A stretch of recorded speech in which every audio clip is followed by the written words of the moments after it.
Bom, gente, agora dando continuidade aqui, eu vou chamar uma pessoa que me dá muito prazer estar aqui, porque ela representa uma grande marca mundial da pesca esportiva e está nos dando a honra de estar aqui conosco, saindo do conforto do seu lar para estar aqui mostrando os números tão necessários nessa noite. Chamam aqui o Juliano Xavier, que é a Shimano do Brasil. Então, a Shimano está aqui com a gente e ele vai mostrar para vocês alguns números e as demandas do setor de importação. Bem-vindo, Juliano, muito obrigado pela sua presença. Marcão, tudo bem? Eu que agradeço a oportunidade de estar falando aqui com vocês. Bom, acho que todo mundo tem um monte de demandas aí bastante relevantes e acho que com a gente não é diferente. A, a gente que vem também trabalhando muito para desenvolver a pesca esportiva aqui no Brasil e a gente encontra algumas dificuldades que eu acredito que possam ser superadas. Eu acho que juntos aí a gente consegue ter a gente consegue ter um retorno ainda melhor, né? Somando Acho que força, a gente fica grande, né, Juliano? exato. Tem uma pauta que é super relevante para que a gente tem falado já há algum tempo, que é a carga tributária Antes nos de você entrar equipamentos de nesse pesca assunto, esportiva. eu vou pedir para você dar alguns números desse mercado de importação. O que você tiver aí para passar para as pessoas conhecer o tamanho desse mercado, né?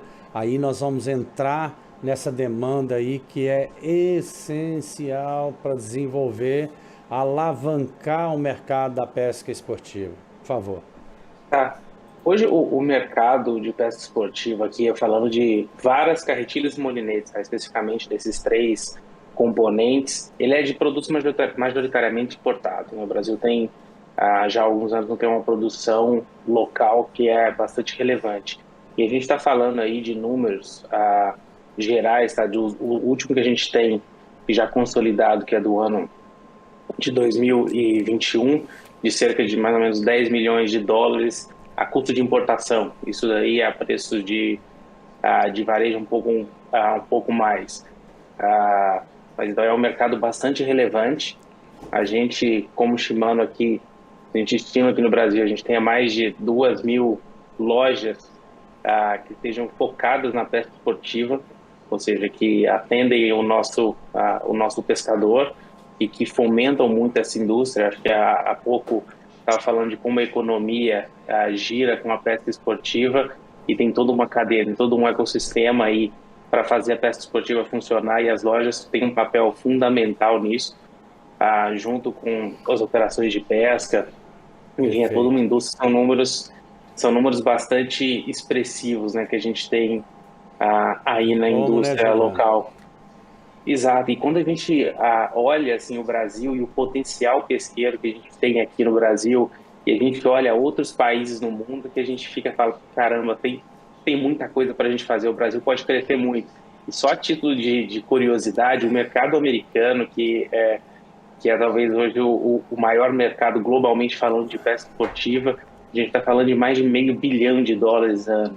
Então, assim, é uma Nossa Senhora. escala É enorme, e eu acho absurda, que né?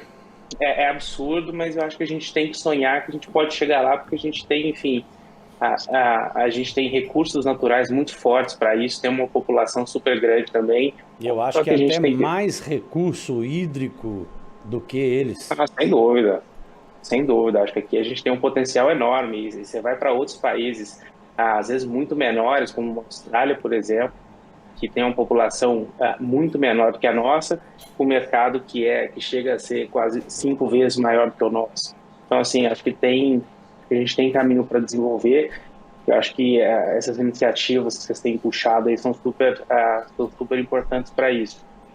Mas chegando no tema, né, Marcão, que a gente discutiu, que a gente queria trazer mesmo para alertar todos, assim, acho Vamos que lá. é que a gente pode ter acesso a produtos de mais qualidade, produtos melhores a custos mais acessíveis. só que a gente enfrenta um entrave muito grande, que é essa carga tributária que a gente tem. Assim, hoje o Brasil, de todos os países do mundo, está nos top 20 de carga tributária para equipamentos de pesca. Então, Olha aí, assim, gente. a gente fica muito desposicionado, globalmente falando, com o nosso produto aqui. Quando eu falei dos Estados Unidos, que é um mercado super grande, nos Estados Unidos a gente está falando de uma alíquota de imposto de importação de 6%. A nossa 6%. do Brasil, a nossa do Brasil é 20%. Olha A aí. gente vai para outros países, eu citei a Austrália, na Austrália também super baixo, no Chile, aqui do lado, 6%, na Colômbia, 5%, no Canadá, para alguns equipamentos são zero. Então, assim, existem vários países que têm uma pesca esportiva bem desenvolvida e que tem uma carga tributária menor do que a nossa, e isso propicia componentes a melhor custo, né, a preços mais acessíveis. E essa carga tributária alta, Marcos, ela também traz uma série de problemas para a indústria como um todo, que eu acho que às vezes não são perceptíveis no primeiro momento, mas que destroem esse ecossistema que existe para a pesca esportiva aqui. Hoje, se tem um contrabando enorme de componentes para a pesca esportiva. Para quê? Para as pessoas poderem evadir essa alta carga tributária que existe. Então, elas acabam trazendo esse produto por vias informais. Muita gente tem que comercializar esse produto sem nota fiscal. E isso acaba sendo um problema, porque isso impede o desenvolvimento dessa cadeia. Então, isso impede que as lojas possam estar melhores, mais bem estruturadas, porque não tem documento fiscal para amparar a mercadoria que está ali exposta. Isso dificulta o acesso. Então, assim, vários importadores deixam de trazer produtos para o mercado nacional porque vai ficar totalmente fora de preço. Com Então, certeza. assim, tem uma série de entraves que isso acaba trazendo para o nosso setor. Então, assim, eu vejo que é uma pauta interessante para a gente colocar, porque eu acho que o pescador merece ter acesso aos melhores produtos, ter melhores condições para ter um equipamento de qualidade. Eu acho Então, que isso é muito relevante e até faço trago um dado também que ainda talvez seja ainda mais alarmante assim para falar desse contrabando, é que o Paraguai, que é um vizinho nosso, que também tem uma alíquota menor que a nossa, apesar de também do Mercosul, o Paraguai tem uma alíquota, recentemente foi reduzida para 6%, era 8%. Então o Paraguai já vinha há muitos anos com uma alíquota de imposto de importação muito menor do que a nossa. O Paraguai, com 7 milhões de habitantes, importa praticamente o mesmo volume que o Brasil, com 210 milhões. olha aí. E Então, às vezes o maior cliente dele é o Brasil, né? não, Só que na não tem a menor informalidade. dúvida. Não tem a menor dúvida, só que depende do muambeiro fazer essa logística Brasil-Paraguai. Enfim, é um mercado informal que eu acho que não precisa mais acontecer, sabe? Eu acho que a gente consegue Vamos fazer ter um uma, mercado bem forte aqui. vamos fazer um exercício aqui, Juliano, que eu acho que vai ser muito importante. Hoje a alíquota no Brasil é 20, no Paraguai é 6. Se o governo reduzisse essa alíquota de importação para produtos que não são fabricados no Brasil, também a gente não quer desaquecer a indústria nacional, mas carretilha, molinete, vara e vários outros componentes não são fabricados aqui. Então, se ele reduz, vamos supor, para 10%, ele vai ter perda de arrecadação tributária? O Então, que você acha? de jeito nenhum. Eu acho que não acontece isso de forma alguma, porque os volumes que vão serem incrementados por conta dessa redução vão compensar essa redução na alíquota. Então, assim, é uma coisa que a gente tem falado bastante já há algum tempo. A gente já tem tentado trazer essa pauta para o governo para falar, cara, vocês não vão receber menos, vocês não vão deixar de arrecadar.